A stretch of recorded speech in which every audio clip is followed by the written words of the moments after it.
Welcome to शॉर्ट्सपार्क। IRDI की तरफ से एक न्यू नोटिफिकेशन जारी किया गया है। यस, आईआरडीआई वही नोटिफिकेशन है जो लास्ट 2017 यानी 2017 के बाद अब 2023 यानी 2023 में देखने को मिल रहा है। ये आईआरडीआई का जो नोटिफिकेशन है ये लेके आ चुका है असिस्टेंट मैनेजर के पोस्ट। 45 टोटल पोस्ट है, और अगर आप को इजी लैंग्वेज में समझाए तो जिस तरीके से बैंक के एग्जाम में आरबीआई ग्रेड बी का एग्जाम देखने को मिलता है, ठीक उसी प्रकार और भी जो इंश्योरेंस एग्जामिनेशंस होते हैं उसके अंदर देखा जाए तो उसमें सबसे हाईएस्ट पोस्ट है ये वाला, जिस पोस्ट पे आप यहाँ से एंटर कर सकते हैं।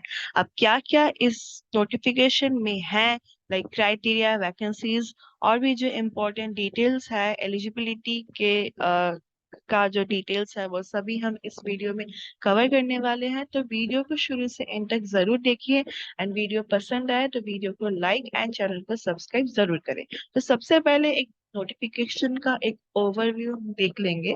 यह आईआरडीआई असिस्टेंट मैनेजर नोटिफिकेशन है 2023 का। जो ऑर्गेनाइजेशन का नाम है वो फुल फॉर्म है उसका insurance regulatory and development authority of India. जो टोटल नंबर ऑफ वैकेंसीज है वो है 45। जॉब लोकेशन है अक्रॉस इंडिया, मतलब आप इंडिया के किसी भी डिस्ट्रिक्ट, स्टेट, विलेज या कहीं के भी रहने वाले हैं तो आप इस पोस्ट के लिए एलिजिबल है। क्राइटेरिया है गवर्नमेंट जॉब, जैसे कि मैंने आपको बताया ये एक फुल्ली गवर्नमेंट जॉब है।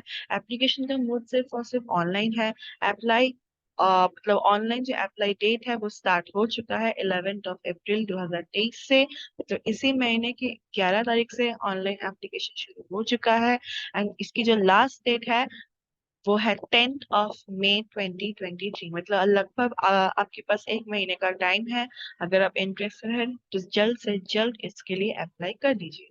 एंड सैलरी आप देख सकते हैं, बहुत ही हाई लेवल की सैलरी आपको यहाँ पे मिलने वाली है। 1,30,000 की सैलरी आपको यहाँ मिलने वाली है। जो एजुकेशनल क्वालिफिकेशन है वो है ऑल ग्रेजुएट्स आर एलिजिबल। आपने किसी भी डिसिप्लिन में मतलब ग्रेजुएशन की हुई है तो आप इसके लिए अप्लाई कर सकते हैं। जो ऑफिशियल वेबसाइट है इसकी ये है irdai.gov.in। तो आप यहाँ पे जाके भी चेक कर सकते हैं। अब हम मतलब जो ऑफिशियल नोटिफिकेशन है उस पे जाएंगे तो यहाँ पे आप देख सकते हैं insurance regulatory and development authority of India से ये ऑफिशियल नोटिफिकेशन है। इसकी जो शुरुआती जो डेट है यहाँ पे देखिए 11 तारीख से, मतलब इसी महीने के 11 तारीख से शुरू हो चुका है, जिसका लास्ट डेट आपको अगले महीने के 10 तारीख तक है।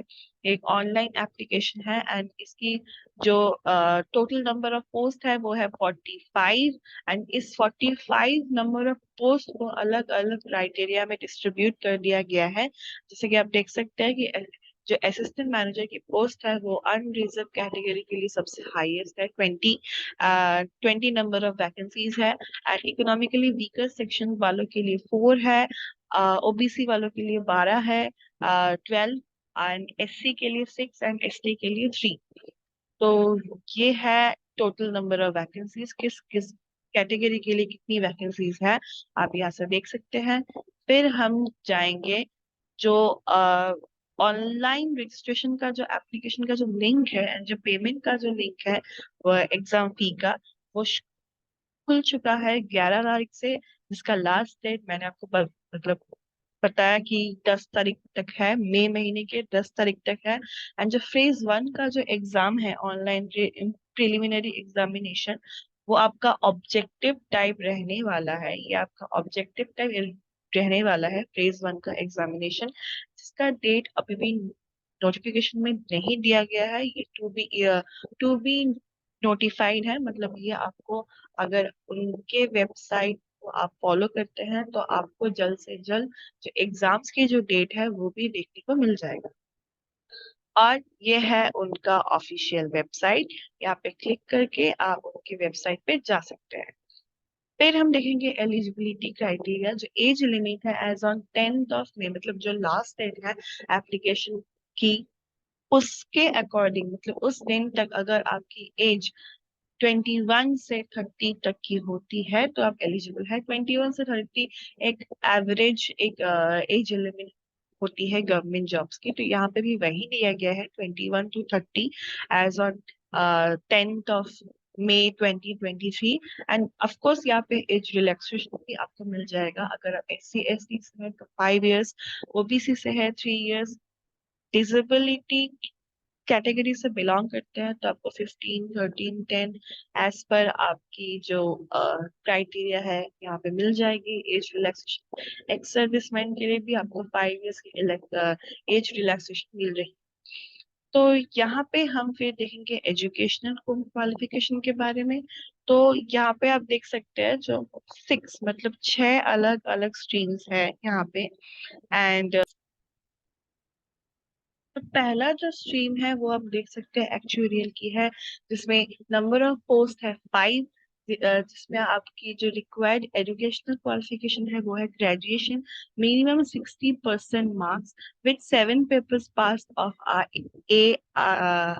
IAI as per 2019 curriculum. तो इसके अकॉर्डिंग आप देख सकते हैं कि आपकी जो ग्रेजुएशन मतलब आप हर एक स्ट्रीम में एक चीज कॉमन देखने वाला है कि जो आपकी जो ग्रेजुएशन है, अगर आपकी ग्रेजुएशन में आपकी 60% एंड अबव है तो ही आप यहाँ पे अप्लाई कर सकते हैं। फिर आते हैं फाइनेंस में। फाइनेंस में भी same number of post 5, graduation with minimum 60% marks and ACA, AICWA या फिर ACMA या फिर CS या फिर CFA अगर आपने किया हुआ है तो आप एलिजिबल है। फिर लॉ में आते हैं। लॉ में भी टोटल नंबर ऑफ पोस्ट है 5, एंड जब अगर आपने बैचलर डिग्री की हुई है law with minimum 60% of marks तो आप इसके लिए एलिजिबल है एंड अप्लाई कर सकते हैं। फिर आते हैं IT वालों के एलिजिबिलिटी क्राइटेरिया में। तो अगर आपने बैचलर डिग्री की हुई है इन इंजीनियरिंग, इलेक्ट्रिकल में या इलेक्ट्रॉनिक्स में या फिर इलेक्ट्रॉनिक्स एंड कम्युनिकेशन में या फिर इंफॉर्मेशन टेक्नोलॉजी में या फिर कंप्यूटर साइंस में या फिर सॉफ्टवेयर इंजीनियरिंग में विद मिनिमम 60% मार्क्स, और masters in computer application with minimum 60% marks, or bachelor degree in any discipline with a postgraduate qualification minimum 2 years duration in computer or IT with minimum 60% marks, तो आप IT के लिए eligible है।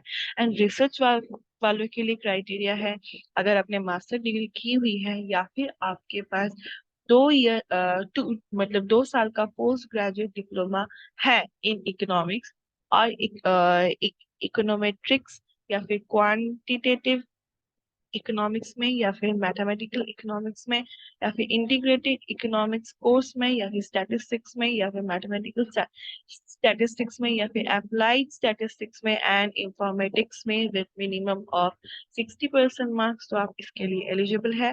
And ये है सबसे खास पोस्ट जो है, मतलब सबसे खास स्ट्रीम जो है जेनरलिस्ट, मतलब कोई भी जनरल जो मतलब किसी भी जनरल जो ग्रेजुएट जो कैंडिडेट्स हैं जिन्होंने कुछ स्पेशलाइज स्ट्रीम में ग्रेजुएशन नहीं की हुई है, तो ये है उनके लिए बेसिकली। इसमें आप देख सकते हैं जो टोटल नंबर ऑफ पोस्ट भी मतलब हाईएस्ट है 20 है, बाकियों में 5 है लेकिन इसमें 20 है।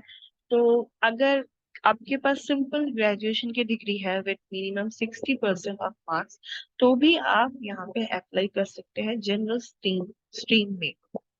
एंड उसके बाद हम देखेंगे अगर आपको मतलब आपके जो यूनिवर्सिटी में परसेंटेज नहीं दिया जाता, अगर CGPA दिया जाता है तो आप अपने मतलब यूनिवर्सिटी के प्रोसेस के अकॉर्डिंग अपने CGPA को काउंट कर काउंट करेंगे परसेंटेज में।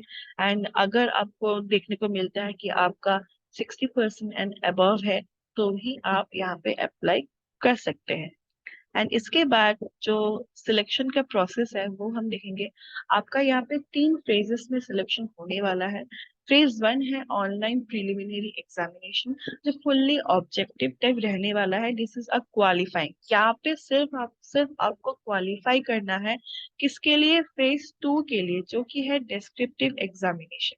फेज 2 के लिए आपको पहले प्रीलिम्स क्वालिफाई करना है जो कि ऑब्जेक्टिव टाइप रहने वाला है। एंड इसके बाद ही आप फेज टू जो डिस्क्रिप्टिव एग्जाम है उसके लिए अप्लाई मतलब अपियर कर सकते हैं। एंड ये डिस्क्रिप्टिव जो एग्जाम है इसमें 3 पेपर आपके रहने वाले हैं, पेपर 1, पेपर 2, पेपर 3, एंड उसके बाद इंटरव्यू। तो जो पहला जो प्रीलिम्स एग्जाम है उसमें आपके 4 ऑब्जेक्टिव सब्जेक्ट्स रहने वाले हैं। क्या क्या? पहला है रीजनिंग, फिर है इंग्लिश, फिर है जनरल अवेयरनेस, फिर है आपका क्वांट। एंड सब में total number of questions 40 and maximum marks भी 40। एंड टोटल टाइम आपको 1.5 घंटे का मतलब 90 मिनट्स का टाइम आपको मिलने वाला है। तो टोटल नंबर ऑफ मार्क्स भी यहाँ पे 160, पर एज पर मतलब 2017 यानी 2017 का जो पेपर था उसमें आपका जो कट ऑफ था 160 में वो आपका था 69। तो अभी आप मान के चल सकते हैं कि आपका कट ऑफ बढ़ सकता है, 69 से बढ़ सकता है, पर 69 से कम होने के चांसेस तो मतलब कम ही है। तो आप मान के चलिए कि 70-80 आपका रह सकता है कट ऑफ। और यहाँ पे आपका देखिए दिया गया है कि आपको सब में मतलब इन चारों सब्जेक्ट्स में अलग अलग से क्वालिफाई करना पड़ेगा, फिर आपको एग्रीगेट में भी क्वालिफाई करना पड़ेगा। A candidate has to qualify in each of the four objective test separately and also in aggregate as per the cutoff marks for each test and in aggregate to be decided by IRDAI. Separate cutoffs may be applied for each of the specialized stream and generation। मतलब जो general वालों के लिए और जो special stream वालों के लिए अलग अलग से कट ऑफ दिया जाएगा, सिलेक्ट किया जाएगा बाय IRDAI की तरफ से। एंड यहाँ पे आप इंग्लिश में भी मतलब ये एग्जाम दे सकते हैं। यहाँ पे अगर आप चाहें तो आप हिंदी में भी दे सकते हैं। सिर्फ जो इंग्लिश का जो पेपर है वो आपको इंग्लिश में ही देना पड़ेगा, दैट्स मैंडेटरी। एंड इसके बाद हम देखेंगे फ्रेज 1 में आपका नेगेटिव मार्किंग भी रहेगा।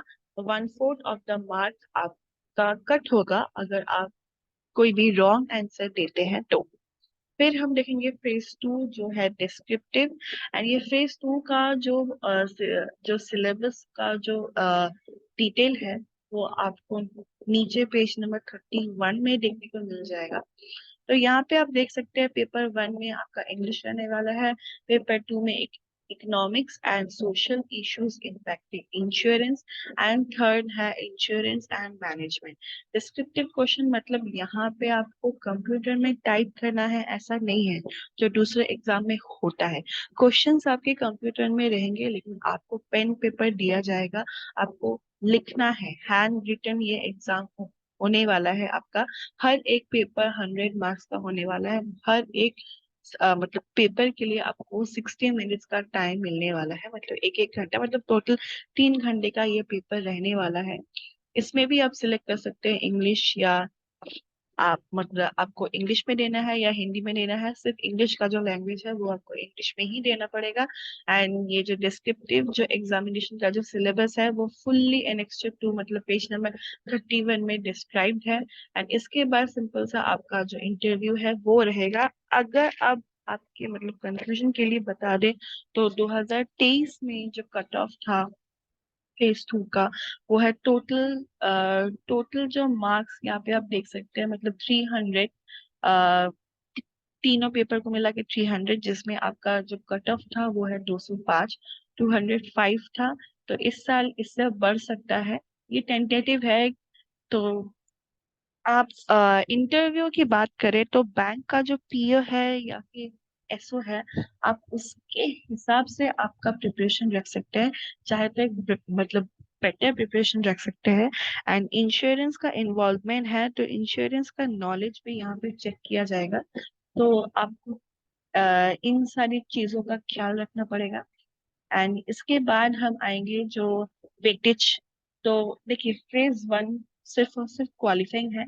एंड फेज 2 का जो डिस्क्रिप्टिव है एंड जो इंटरव्यू है वो है 85:15 के मतलब रेशियो में आपका जो फाइनल जो स्कोर है वो कंबाइन करके आपका फाइनल स्कोर निकाला जाएगा। उसके बाद आपकी शॉर्टलिस्टिंग होगी, एंड अगर आप वो पास करते हैं तो आपका फाइनल सिलेक्शन हो जाएगा। अब पे स्केल की बात करें तो पहले ही मंथ में आपको एक 44,500 का मतलब बेसिक पे आपको मिलने वाला है। उसके साथ आपका आपको DA, house rent, qualification allowance, city allowance, trade allowance और भी सारे अलाउंस आपको मिलने वाले हैं। And at present initial monthly gross emoluments for assistant manager is approximately 1,30,000 including qualification allowance wherever applicable। तो इसके बाद हम देखेंगे एग्जाम सेंटर्स के बारे में। तो यहाँ पे आप देख सकते हैं सभी स्टेट्स के जो सेंटर्स है यहाँ पे मेंशन है। अगर आप वेस्ट बंगाल के रहने वाले हैं तो आपका जो सेंटर रहने वाला है वो है कोलकाता।